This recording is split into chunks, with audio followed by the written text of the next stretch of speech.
you're quite right that there is understandable frustration, anger, I'd say, from many around the country that this measure has yet to be fully implemented. And I want to assure the House that my colleague, the Minister for Health, Minister Jennifer Carroll-MacNeill, is working very intensively on this issue. In fact, we discussed it as recently as yesterday.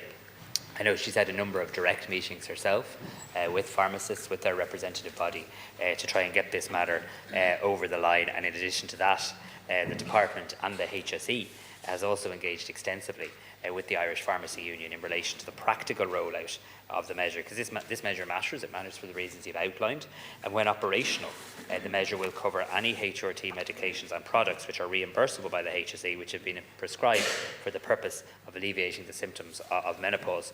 Reimbursement supports for the new HRT measure will be available to participating pharmacies from the date the measure formally commences. Minister Carroll-MacNeill and officials in the department are actively engaged in the matter. They want to see this introduced as an absolute priority.